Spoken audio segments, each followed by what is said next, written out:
Afternoon for those of you that are based in Turkey. So good afternoon to you, and no doubt there are other people elsewhere in the world, in this remote world that we're living in now, on different time zones. Wherever you are, welcome. My name is Geoff Carter, and it's my pleasure to be your host for the next 60 minutes.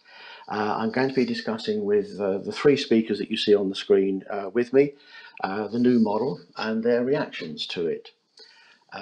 By way of a small introduction on me, I think probably the reason why Calder invited me to moderate this session is because I had the honour to lead the core team that developed this latest version of the model. Each speaker will address the title of the session from a different perspective, and without further ado, allow me to introduce them to you in the order in which they will be speaking. First to speak will be Russell Longmüir. He's the CEO of Efqm. Russell is certainly what I would call an internationalist. He's lived in the US, Japan, Belgium, UK and Australia, and has led teams and businesses across Asia, Europe and the Americas. He began his career in the banking sector in London and New York before moving into management consultancy, where he spent 20 years working as a partner at PwC, IBM and KPMG. In 2015, he became the CEO of the British Quality Foundation, and then in 2018, he joined Efqm. The main theme that runs through Russell's career is delivering organisational transformation and large-scale change projects. And we'll talk a bit more about that with him when we get into his specific session. The second speaker will be Martin OREHOVEC. And Martin Martin is smiling because I asked him to rehearse me in how I pronounced his name, and I still cannot get it right. So I apologise, Martin. I know you did try. Anyway, more importantly, since 2008, Martin has worked for the Geriatric Health Centres of the city of Graz. It's a very long title, and so those of us that know Martin and his organisation always just say GGZ, and that'll be the expression I'll be using during this 60 minutes. In GGZ, he is the quality and project manager, and Martin has significant experience of using and applying the model from both sides of the fence, sometimes acting as an award assessor for Efqm, and sometimes being the person responsible for managing his organisation's award submission documents. What will be probably of particular interest to this audience, I think, is that Martin has been very open about the fact that GGZ has entered for the Efqm Global Award this year, and I look forward to asking him some questions about that experience. Third, and by no means least, is Yılmaz BAYRAKTAR. Yılmaz received his Bachelor of Science in Chemical Engineering in 1976, and he received his Mechanical Engineering degree in 1978. Much of his career has been spent in the refinery industry, enjoying a diverse range of roles and responsibilities for different organisations. Yılmaz has been a board member for several Turkish organisations, including serving as a board member of Calder between 2010 and 2016. He was its president in 2016 and is currently serving as the vice president. He currently supports Kocaeli and Bosphorus University Chemical Engineering Department's Advisory Board and lectures at Bosphorus University as a part-time instructor. So these are your three eminent speakers for this session. As I say, they come at it from three different perspectives, and each of them will be answering and responding to some questions that I have lined up for them. Having introduced the three speakers, just a couple more minutes to give you a sense of how these 60 minutes will be structured to enable you to get the benefit from the knowledge and experiences that they all have. Each of the three speakers will have 15 minutes to respond to a number of questions that I have for them, and there's every chance that when they answer one question it might lead to another one. We'll drill down to see how it goes. Sadly, it is only 15 minutes because we also want to allow some time at the end to open the floor to take any questions that the viewers, the audience may have. So as I say, we'll start with Russell, then we'll have Martin, and we will conclude with Yılmaz. And if all goes to plan, we'll have a little bit of time for a Q&A session as well. The final thing for me to say is, if you allow me a personal sales pitch, you can have the benefit of me tomorrow as well. I will be leading a half-hour session on day 2, where we'll be a bit more specific about some of the technical aspects of the model. So that's the plan. So onwards and upwards, as I say, we'll start with Russell. Russell, I know that I'm going to get straight into it, okay? I know that you've recently completed 2 years in your role as the EFQM CEO. As you know, I have a long history with the foundation, and in all that time, I don't think I've ever known the foundation to have such a tumultuous period. Reviewing and launching a new version of the model is always hectic and challenging, but by common consent, this latest version of the model is more revolutionary than evolutionary and will have brought its challenges. And then, of course, we add COVID to the equation. So, before we discuss the specifics of the model, I'd like to start with a question that invites you to offer a personal reflection. How would you summarise these past 2 years for you personally? Thank you, Geoff, very much. Thanks for the introduction. And it's good to be here with Martin and Yilmaz and yourself. The first thing I'll say is that you're right, it is my 2-year anniversary. And 2 years ago, I guess almost to the day, was my first engagement as the CEO of EFQM. And that was at the Caldare conference in Istanbul 2 years ago. So I am missing the city. So it's a fabulous place to go. 2 years, yeah, it's gone really quickly. And you're right to say we've gone through a lot of change. I guess when I first arrived, I think we had already started the thinking around we needed a new model. And I have to say that, you know, my own personal reflection of the model is that after 25 years in consulting, in multiple different industries, in multiple different countries, I had never heard of the EFQM model. So there was definitely a problem with our product. It fitted in a lot of places, but it had really gone a little bit out of fashion when you think how many companies were being assessed in the 90s. So I thought to myself, you know, what would any company do? And the first thing we had to do was modernize our product. You know, our product was just not fit for the 2020s. The language used, although the actual methodology was absolutely spot on, the language is a little bit old-fashioned, and people in business now just talk a different type of way. They talk about purpose and culture and predictive analytics and big data and transformation disruption, as you know.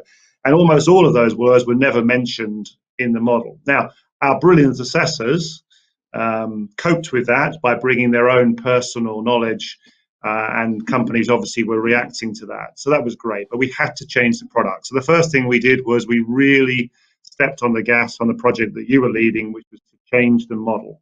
And I have to say, we can thank our board. There was a lot of reservation about how we did that. And I have to say that they absolutely agreed with me that we had to start with a blank piece of paper. We could not just take the same model that had been created in the 1990s and brush it up. We almost had to start again. And as you know, we did an awful lot of research, a lot of digging, a lot of interviewing, and we brought together an amazingly diverse group of people. And that diversity generated the model we have. So the second thing that we've had to do over the last 2 years is that the customer experience for dealing with EFQM and the model had to change and had to improve. And that meant that we had to get away from the 2 or 3 year cycle of 3 months of huge amount of work, lots of paper, and try and make the model available on a day-to-day basis. And through technology and just changing our mindset, and hopefully changing the user's mindset, we can now allow companies to use the model daily, weekly, monthly, quarterly. Multiple people in an organization can input data into the technology. They can score themselves. They can react to opportunities for improvement. They can score latest developments. And I think that whole customer experience had to change. So one was the product. 2 was the customer experience. And where we are now is we need to create more demand in the market. Over the years, pressure on our partners, pressure on us, pressure on our customers and our members and our client base has meant that over time, less and less people are aware of EFQM. But now we've got a great product, we create a great customer experience. It's now time to actually really create some demand in the market. And that means working with our partners. Caldera is obviously one of our best partners globally, one of our most active, and it's helping them generate more demand within Turkey. It's helping Club Excelencia in Spain, it's helping DGQ in Germany, etc. And we've really got to help that. And ourselves directly, we need to take our own medicine. We can't just say it's all down to our partners. We've got to widen our ecosystem. And so that's been really over the last 2 years. And I'll just give you the 3 enablers, I think, Geoff, that's really underpinned the last 2 years for me. And that is our team, of which you are part, has been amazing. To deal with the transformation that we've had to do, the disruption over this last year, huge change in our membership. They've been agile, they've been creative, they're problem solvers, they're dedicated, and all of them are absolutely 100% behind the purpose of EFQM, which is to make organizations better and in turn help organizations make our society better. And every single one of them is 100% behind that. The second sort of enabler, I would say, is that I mentioned it, but our board have been fantastic. They have really wanted to push transformation. They've wanted to push digitization. They don't want EFQM just to be there and slowly try and push the model out through our partners. They really want us to be dynamic, working with our partners and working globally. And as you know, we continue to expand globally, as well as having to focus on some of our home markets. Okay. And I guess the last thing is one of your big subjects, and a lot of it is we needed to widen our ecosystem. We got a bit narrow, and I know that by working with bigger organizations, and this morning I was on the phone to ISA Business School in Barcelona. Last week we would talk to Harvard Business School in Boston. We work much more closely now with the European Bank of Reconstruction and Development, which is providing global investment backed by EFQM assessments. The European Investment Bank. Obviously, we maintain our very close connection with the UN and the EU, and we have to keep widening that ecosystem. So I guess that's my 2 years. Change your product, improve your customer experience. Let's create more demand. And I thank us for our partners and our team in Brussels to be so agile and positive. Okay, thank you. Good response to the first question. Number 2 now coming over the horizon. Having offered you over the past 2 years, in the past 2 years, you have made sort of innumerable, so I would say the past year, innumerable presentations in various places about the new model. Yes. its impact on the marketplace. How well do you think the model has been received? What have been the key messages that you get from people? Positive, and you're allowed 1 or 2 negatives as well if they're there. How well has it been received? What are the key messages that you're hearing when you talk to people about it? That's a really good question. I have to say that I thought that there would be more stickiness from those people that have been associated with the model for so long. But I have to say the enthusiasm by which the model was received last year at the forum was amazing. The feedback we got was, I would say, probably 99.9% positive. And the 0.1% of things was about where we had come up short or where we could have gone further. Obviously, over the last 12 months, people have now been able to train, understand, use, think about their journey from our previous model to the new model. And I have to say the collaboration has been amazing. We get so many good ideas about small improvements, how we could think about the next, developing the model, interpreting the model, has been great. I have to say, launching it in a year of COVID-19 probably wasn't the best plan in the world. But in some ways, we've had really good opportunity to, EFQM, we've trained over 700 people ourselves directly, and with our partners, nearly 2,000 in the new model. So from that point of view, the message has really got out, and there's a lot of excitement. I think all I need is people to be engaged. I don't mind if they want to challenge the model. That's what it's there for. We're not saying we're right. We're saying this is a guide. And the big impression to me is that we have reignited a lot more engagement. And I've spoken to probably 60 C-level execs and CEOs over the last year or 2 years, visited them, and every single people share exactly the same issues that we see across all industries across the world. And I think the model does address that. So yeah, we got more engagement, and that, to me, that's a sign of success. Okay, so then in terms of the signs of success, so the other day you and I were having a call, a conversation, and we talked about EFQM's report card, I think was the expression you used.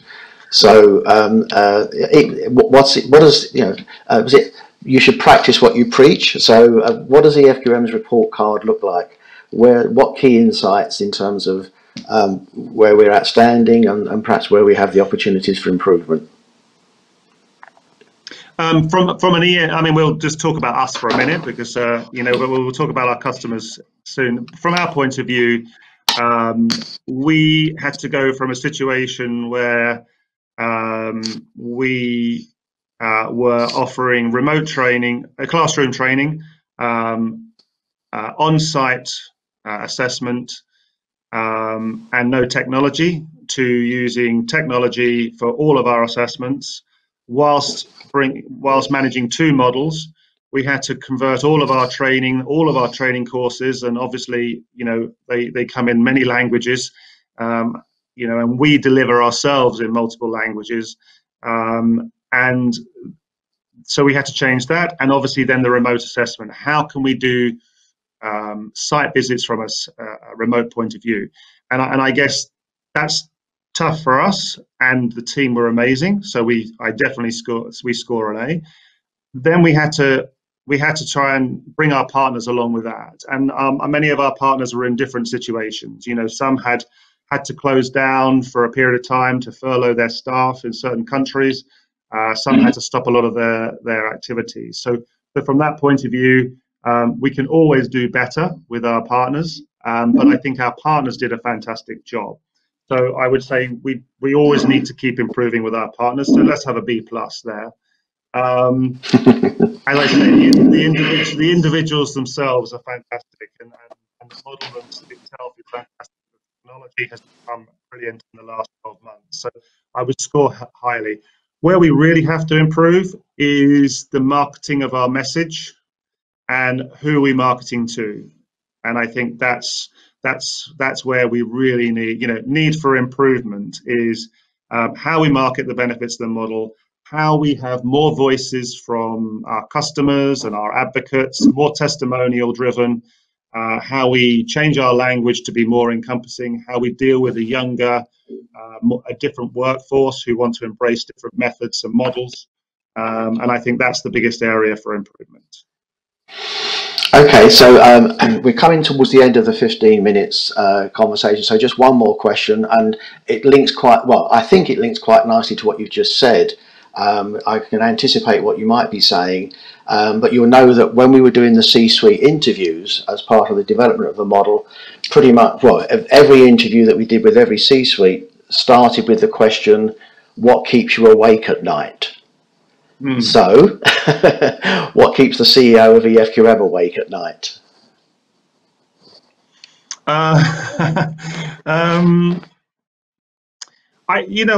To be very honest, the one thing for me is, how do we spread the word of an amazing legacy of 30 years, an amazing model and product, great technology to deliver it, and an amazing community with, you know, people like Martin, but, you know, companies all over the world who are our advocates.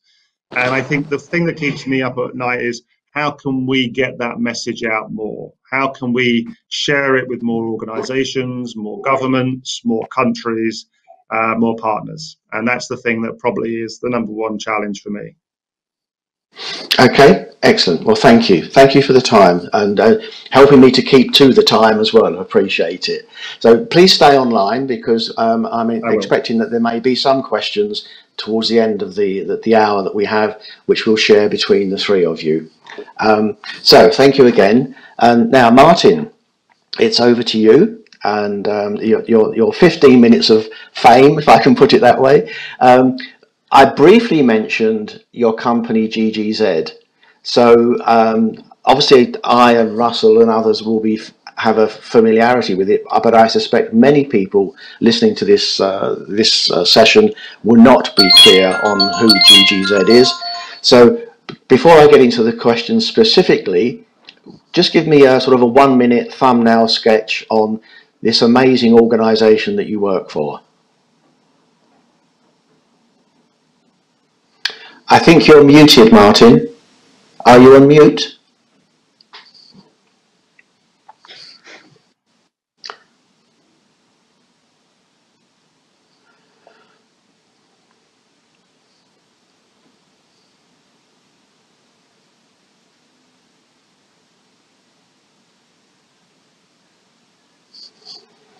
Not only have we lost the sound, we've lost the human being. Ah, there you are. No, can't hear you. Sorry, you're still muted. Looks like Martin also muted his picture.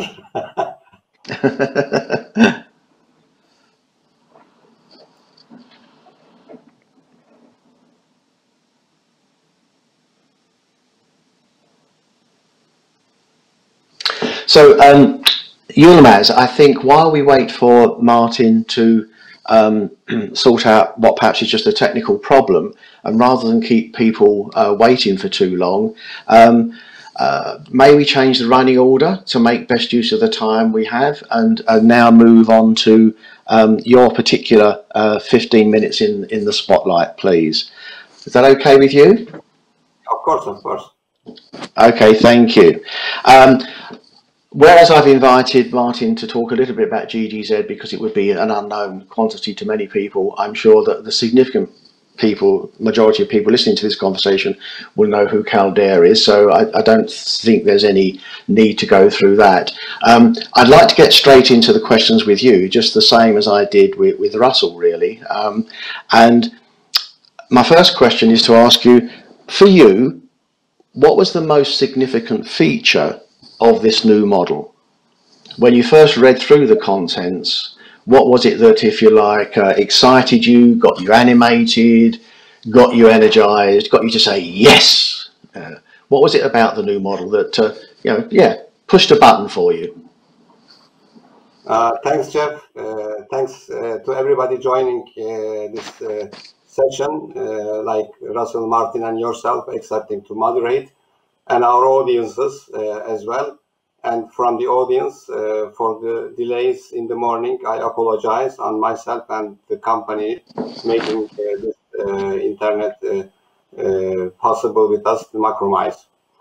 I would like to place the emphasis on disruption and transformation, because it went beyond creativity and innovation.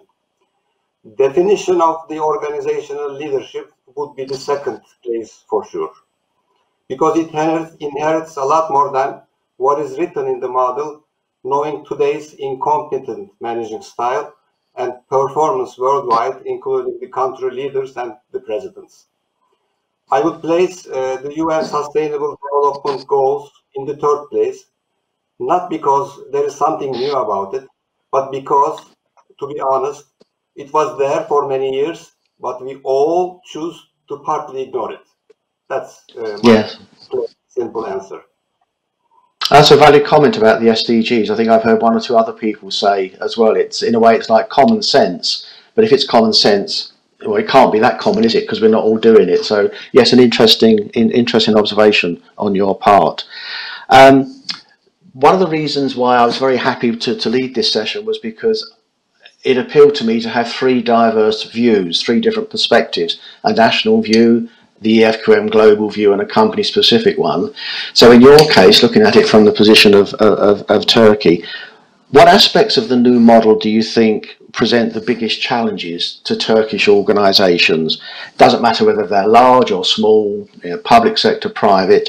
What do you think would be the demands of the new model that present the biggest challenges to Turkey in general?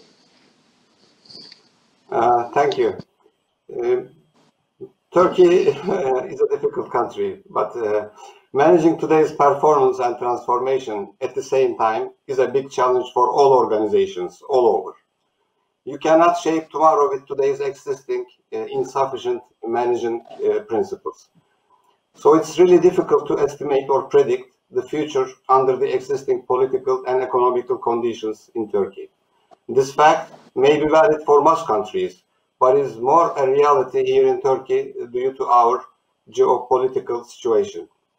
Change or transformation is not a big challenge for Turkish organizations and not for the ordinary people on the street. We are ready to change, we are ready to transform. We are all mostly very flexible, adaptive, and ready to change. I hope we can shift towards the original values of the Turkish Republic as founded by Atatürk, with great vision and disruptive thinking in forming a new modern society, starting with the real transformation by changing the existing Arabic alphabet to Latin, accepting the metric systems, giving women the female suffrage many decades before Europe or US could do. So for Turkey, in summary, flexibility, adaptivity, transformation is not a real issue. The issue is our political situation where we are neighbors to Middle East, where we are neighbors to Europe, and we have other difficulties, which is not the subject of this session, I think, but we are ready to change, and we are on the way to change. So interesting to hear you say so. That in my first question, when I asked you what excited you about the model, you talked about the transformation and the disruption, and then your response to my second question, looking at it moving from a personal basis to a national basis. Nonetheless, the theme remains the same. It is the transformation, it is the disruption, and dealing with it. Yeah. Okay. Thank you. So the next question then. Russell's made the point already about how the Efqm depends upon a good working relationship with its partners to help cascade, deploy the message of what Efqm can offer with its model. So when it comes to CALDER, I know you had to spend some time getting the translations done, etc., but it's been a year since the model's been available in the marketplace. What early successes could you offer for the audience in terms of CALDER's, what it's achieved in getting the new model accepted as a significant framework that can help all of Turkish society? Thank you. I would say in summary that adaptability, flexibility, and readiness to change would be in place. We have been able to use the new version of the model in our excellence award process, and we had several applicants having enough courage and strength to test themselves with the new model. They have mentioned that the new version of the model came just on time, fulfilling the expectations and necessities of global trends, and even preparing ourselves for disruption and transformation. COVID-19 pandemic experience has been a considerable example for us to use the new model in an appropriate way. So I personally also believe that the model came just in time, thanks to Efqm, thanks to yourselves, and thanks to all who made it real. Okay, good, excellent. And again, there was something there that you talked about in terms of being flexible and readiness to change, and the fact that the model came just in time. it reminds me of a conversation I had with one of our assessor team leaders last year, who was also a member of the core team. And he just completed an assessment in the previous year's process, and he was really much echoing what you were saying, that he felt that the applicant he was assessing had in a way outgrown the 2013 model. And so he was very keen and enthusiastic to see an updated version that would stretch organisations more than the existing model did. I think, which also links back to some of the comments that Russell was making as well. Okay, so that's what CALDER was doing to try to get the model out there and accepted and being seen as adding value. Can you offer us, the audience, any examples of success of Turkish organisations themselves actually using the model successfully, how it's helped them, how it's added some value to what they're trying to do? Do you have any little mini case study stories that you could share with us? Yes, thank you. Early this year, we had many applicants, actually applicants more than the earlier years, but because of the COVID-19 pandemic process, some of them failed to continue. But we had enough applicants, and some of them are big, very, very big organizations. Successful implementation of digitalization, management of disruption in the markets and the economy, managing of new working conditions like working remote, making virtual meetings like we do now, appropriate approach to transformation during the assessment stage of a very big enterprise in Turkey is a real feedback from the field. And I would like to outline it as follows. Reviewing and restructuring of strategic planning processes, reconsideration of new organizational leadership concepts and culture, right approach to sustainability. I use the word right because everybody was trying to make sustainability, but as defined in the UN documents, right approach to sustainability, and matching the economic, social, and environmental projects with UN Sustainable Development Goals to be in parallel. That was the real feedback from a very big organization that made an application. I cannot give the name. No, I understand. From the field. Okay, and do you see other organisations in the pipeline, if I can use that expression, where perhaps they may not be as advanced as the little story you've given us, but there are other organisations that you know are now actively using the model and you're getting good feedback on the value it brings? The new model made a lot of interest, but because of this pandemic process and because of the summertime where we have, people have different agenda, there were some difficulties in making companies site visits, face-to-face meetings.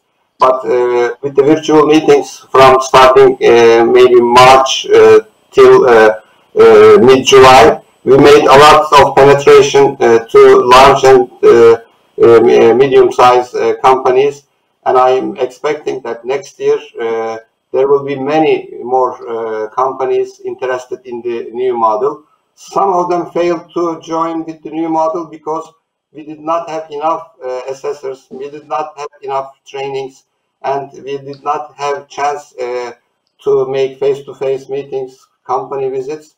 So we are we are expecting next year to be better besides the economical and social problems in terms of presenting the EFQM model and getting the reflections. But the key word is EFQM model with disruption and transformation just came in time because we also have to change. EFQM, CALDER, the countries, the presidents, everybody has to change.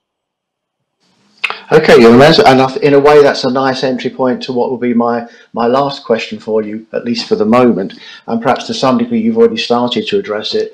But what I wanted to ask you next was, what have been the biggest challenges for CALDER as an organisation since the launch of the model? What have been the biggest challenges that you faced?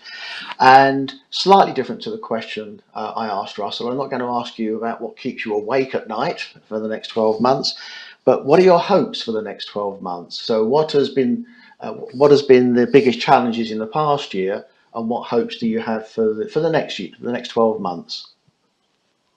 Well, thank you.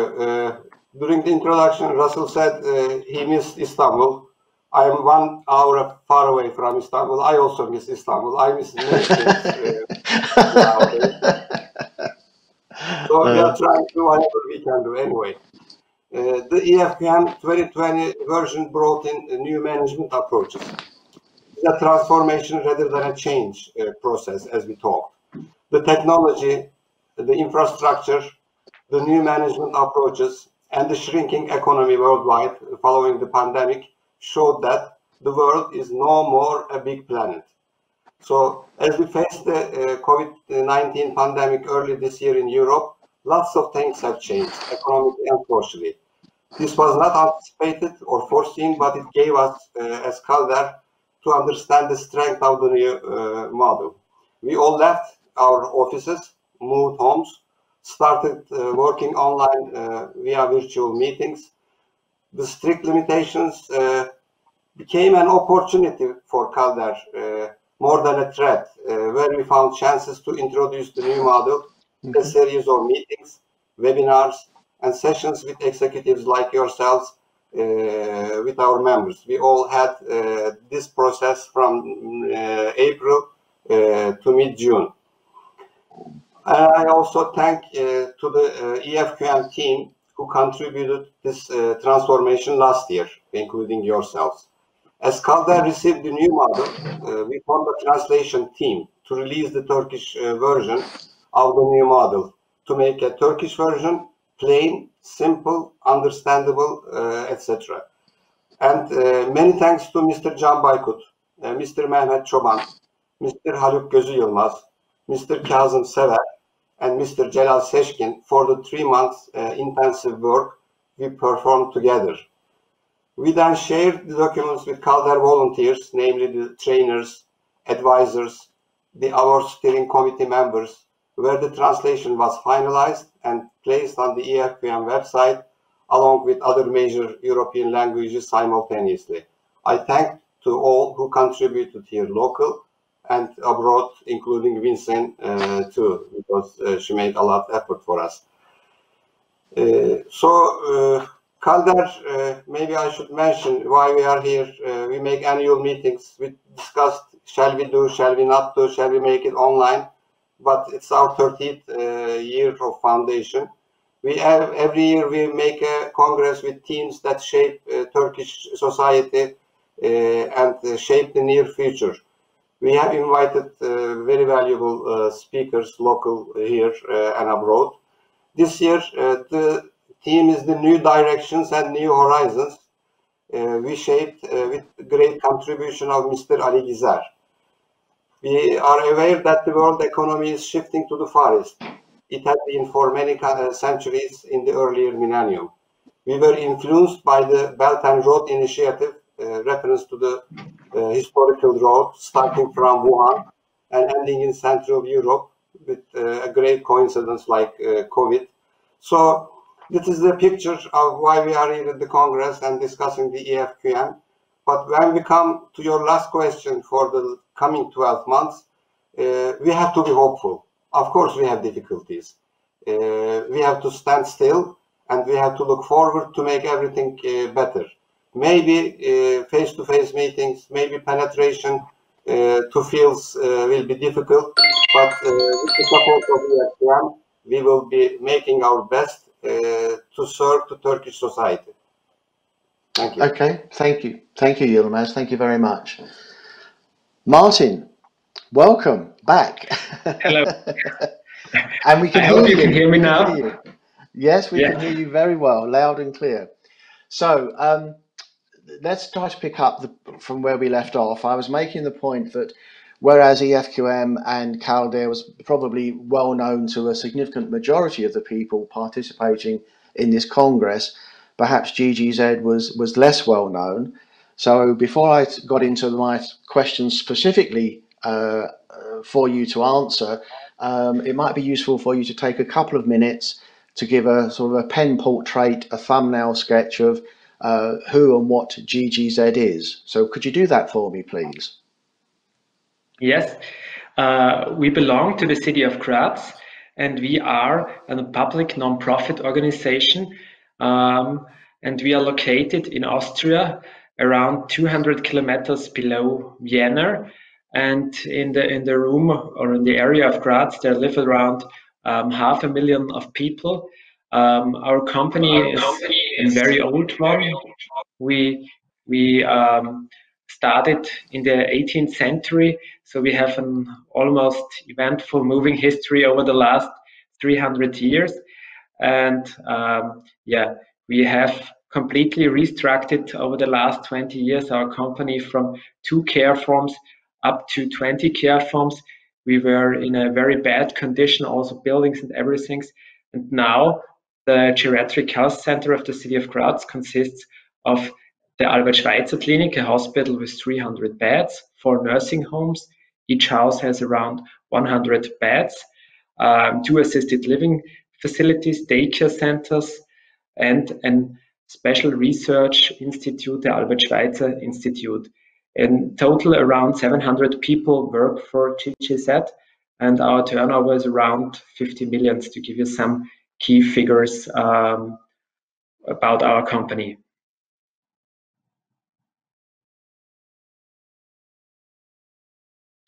Sorry, Geoff, I can't hear you now. Yeah, and thank you. That's exactly what I was hoping you would say, just to help give some positioning for the audience on who GGZ is and what it does.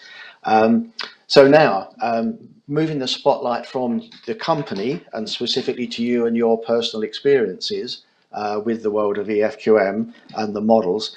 GGZ has been using the model since 2013.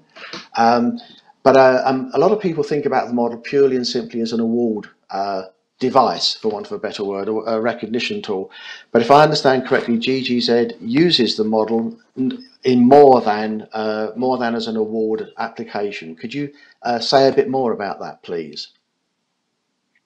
Yes, we have been using EFQM since 2013. Before that time, we worked with a sector-specific quality management, but we changed the system because we wanted to get away a little bit from the inspection logic, which most of other systems had, where they do audits and something like that. Else, we want to qualify our organization more. We also want to full consideration of all stakeholder groups. We wanted to have more focus on results and also more focus on our strategic development. When we started in 2013, the first time, it was not every time easy because we have to translate the model for us. What does it mean for a healthcare company? But I think with little practice and common sense and some translation work, it worked out quite well. Then we start really to work with the model, with the content of the model mostly. And we, one of the first things was we aligned our strategy more. We make it more our strategy process radar compliant. We also expanded our survey management. This means in former times we mostly focus on customers and on our employees. Now we have opened this also to our political persons who are responsible for us, to suppliers, to partners, and much more. What we have also done is we try to close the loops, the cause-effect relationships. When we started with the model, also benchmarking came in our minds more. This was not so much before. Benchmarking inside the sector and also outside the sector. And yeah, sustainability and innovation were also 2 points which were on our agenda, especially with our research institute. And these 2 topics, sustainability and innovation, I think is now more in the new model anchored. Yeah, I would really say we have introduced the model now to our everyday life, and we have aligned a lot of things to this, and we really use the system. And what I would also like to say is, I don't know how many people are attending today and from which industries or which sectors they are. When we come to Efqm first, we mostly saw that a lot of big industry companies work with the model, but I'm sure I can say it's also very useful for the service sector and especially for the healthcare sector to use the Efqm model. Okay, thank you, Martin. That's good. And then my next question is to follow on in terms of how you've been using the model and the value add that it's given to you. Probably everybody talks about the model and they forget that there's the other side of the coin, or the other half of the marriage, is the radar logic. And part of the update to the model included updating the radar logic itself. And within the radar logic now, we talk about the importance of having a future focus. And when I was talking to you the other day, if I heard correctly, can you give me an example of how you use the, if you like, the future focus mindset of radar within GGZ? Is there like a practical example of how your future focus forward looking rather than rear view mirror? Yes, we mostly use this also for creating new products. So this means we look on the needs of the society, of our patients, of our residents. We look to demographic developments. We identify future necessaries and promising care service. We then develop this with our team. We make pilot trails within our company. And after that, we try to introduce this to regular care and combine this by studies to evaluate the effectiveness in a more broad sense, and also use it for improvement. This is just very general. I would like to give you now a more concrete example to that. For example, old people mostly, or the elderly people, live in nursing homes, and sometimes they need specialist medical treatment, mostly internal medicine, because they suffer on high blood pressure, diabetes, and some more things else. And when you move residents to a hospital or to a doctor, every change of the location can cause confusion, can lead to falls, and even make this health status of the people bad. So we have defined for us as a result, as one of our strategic goals, to create new care forms. And one operational goal was to establishing a geriatric consultancy service for our nursing home. As an approach, for example, we look at the needs of the patient, at research, at studies on these issues. Based on this, we plan our resources. This means a doctor, a car, medical equipment which he needs to treat the patient, including also the necessary finances. And of course, we also planned in this phase evaluation concept to check if it works. Then in the deployment phase, we implement the GECO, the geriatric consultant service. It makes the first talks to the patients. He makes the first treatments, and we also combine this by this study to see if it's effectful and efficiency. We also look there not only on performance indicators, because in healthcare it's very important also to look how satisfied are the patient. And for the assessment refinement, mostly we use the scientific evaluation if the product or if the service really works. And this results we use also to go to the financing institutions in Austria and say, here you can see our treatment is working, it is useful, the people who are involved satisfied with that. And in addition to that, we also save money because we don't need so much additional work. We just bringing the doctor to the patient, which is mostly the better thing than the patient to the doctor. Okay, so you start out with an identification of a future need, a gap in the market, something where you think you can have a role to play, and then you take the radar logic as your template really to walk around the cycle to help develop and refine and produce the product. Okay, excellent, thank you. That was the kind of example that I was hoping that you could offer us. Next question now then, in terms of comparing old model with new model. In the new model, there is a significant emphasis on the importance of purpose. So how did GGZ respond to this particular challenge? I mean, did GGZ already have a purpose? Did the model inspire you to actually document one? You know, how did you and your colleagues react to this concept of the importance of having a purpose? For us, it was very good, the introduction of the purpose, because we think it's in the service sector, especially in the healthcare sector, very useful, and it's particularly beneficial to us as a healthcare company, because nearly almost of our employees, the reason to work for a healthcare company is to help other people. So this is in their mindset, and our purpose is, with us, people are in the best of hands. We have this since a few years, this purpose, and this reinforcement, the model also ensures a greater acceptance to our employees.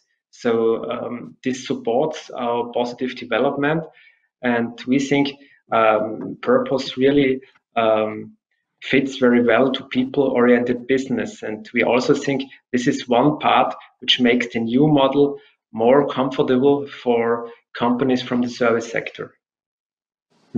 Okay, so what I'm hearing you say there then is that almost like by default, by virtue of the nature of the personalities that attract people to such a sector, to such an industry, if I can use that word, the concept of a purpose is implicit anyway, but having it in the model and working with the model helps you to make it explicit, but what for you has always been quite obvious anyway, by virtue of your raison d'etre of who you are and the people that decide to choose a vocation, I'll say a career, but a vocation in that particular industry sector.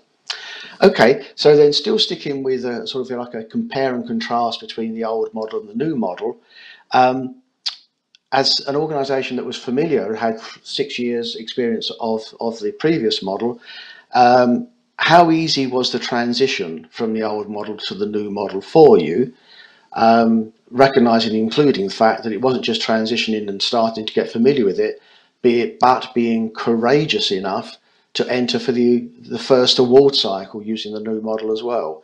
How easy was it to transition? And a supplementary question in a way, in your experience, how much of the old model is still relevant for you?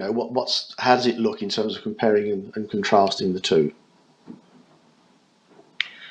Regarding to the use of the new model, it can be said that we really looked at good content, good approaches from the old submission document, and to move it to the new model. I estimate that we will have around 60% of the old submission document, or from our old approaches, which also can be used for the new model. Around 40% had to be reworked, I think. But you don't have to look on criteria or sub-criterion level. When you're transforming it, you always have to look, mostly have to look on approach level, because some approaches which are in the old model at another space can be used for a new sub-criteria there. So in total, around 60 to 40, I think, was the ratio which we have. Okay, good. And I think that will be a question. I know various people have asked me since the model was launched, a question along similar lines about how much can we transport across or not. And I suppose it gives me a chance to say that the 2013 model, although it was time served and it was time to refresh, it wasn't a bad model, and there were some good things in it that we have taken forward. Okay. I've got just a couple of more questions while I've got you here, so you can't escape just yet. one of the other things about the model that was different was criteria 7 and the decision not to segment criteria 7 into different criteria parts. What was the view of GGZ? So that was a decision made by the core team. We wanted to be less prescriptive. How did GGZ react to that? Do you see it as a positive or not so keen? For us, it was very positive because we think the openness in criterion 7 is very good, because we don't have to shift our figures, our key figures from our balanced scorecard to the Efqm model. In former times, we had to do this, and we had also to explain the shift to our employees. And now we have a more consistent system, a logic which can be direct transferred. This is also appreciated by our employees. And yeah, I think the acceptance through this openness of the model helps us, and it also promotes the interaction between our strategic management tool and the model. So for us, it was quite good to have this new open approach. Okay, good. Well, I think it's for sure reassuring for me and my colleagues on the core team to hear that, because we had a concern. One of my little metaphors is the dog wagging the tail, or is the tail wagging the dog? And in some instances, it was felt that organisations, it was the wrong way round, and so criteria 7 and how we set it up was meant to make it the dog that was wagging the tail and not the other way around. You shouldn't have to reconstruct how you manage your business in that sense. So that's reassuring to hear. One final question, if I may. You are one of the first organisations to enter for the award. Thank you for being transparent about that and being willing to share.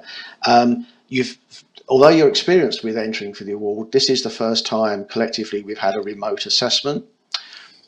I'm sure everybody would love to know from you, what has been the biggest learning point? What was the biggest challenge? For us, we applied for the award this year, and we plan to do this the first half of the year.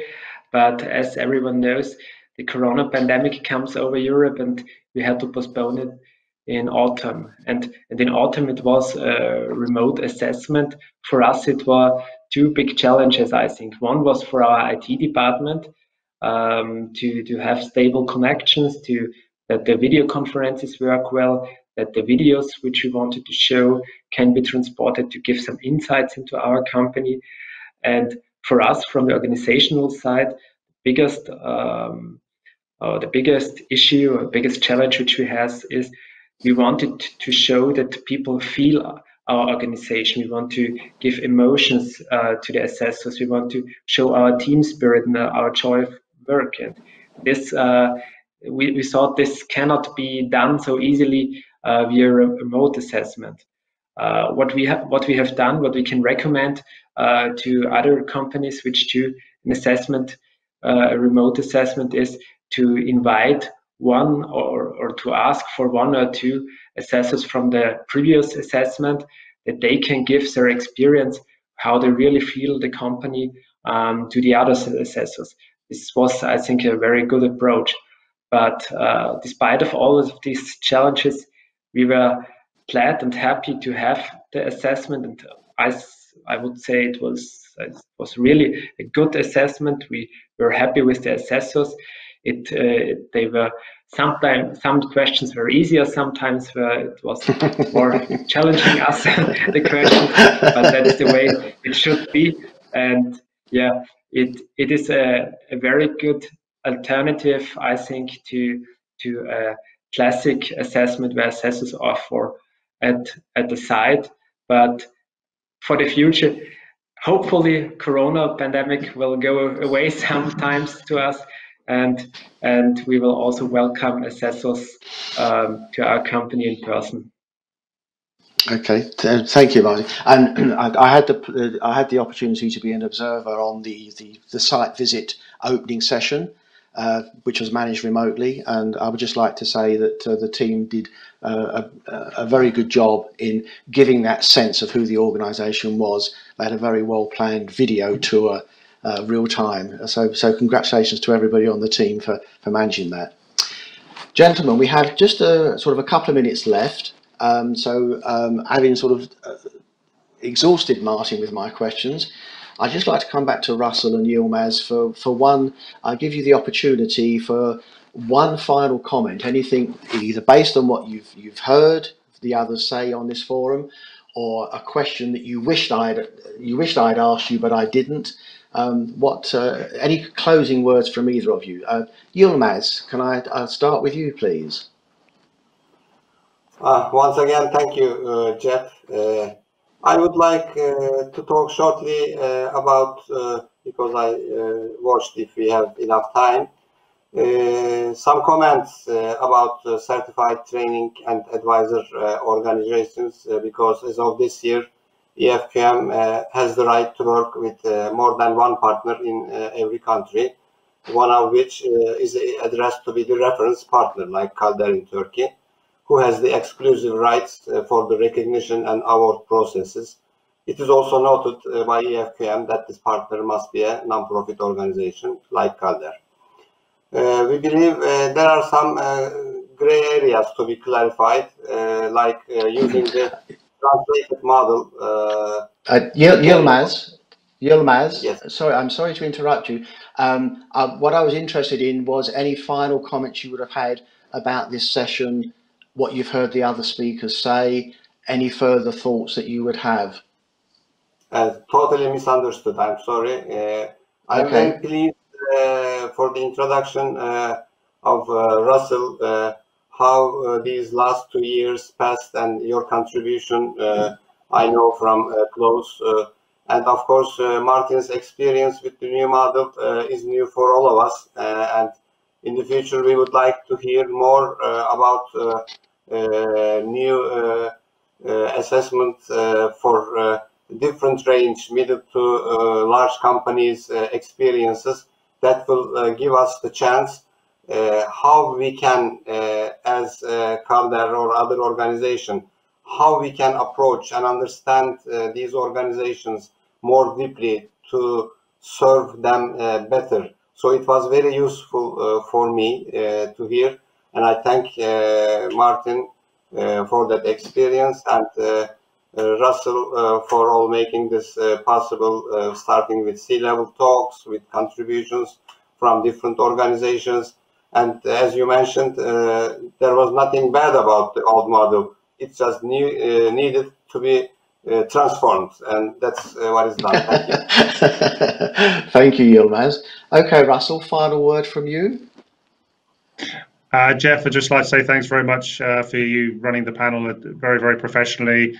Yılmaz and CARTER for inviting me to speak, but also being one of our standout partners globally. So thank you for that. You're always in our top 5 partners in the world. And Martin, thank you very much for your very interesting and kind words. It's actually the only reason we exist is at the end of the day to help organizations. So thank you for entering the award and being brave and courageous to take on the new model. So thank you. Okay, gentlemen, so personal thanks from me to the 3 of you for working with me on this session. I hope the people viewing and tuning in and listening have found it of use. My apologies that we've not had any time to deal with any questions, but my offer I make to you is if there are any questions, if the organisers of the conference would share them with me, I would do my best to answer them, either remotely or it could be part of the 30-minute session that I'm doing tomorrow. But for the moment, I wish everybody an excellent remainder of today, I should say outstanding rest of the day, and I hope you enjoy the session tomorrow, and I hope to share some thoughts with you about the Efqm model tomorrow morning as well. In the meantime, good luck. Thank you. Thank you, Geoff. You made an outstanding moderation. Thank you all. You're very kind, Yılmaz.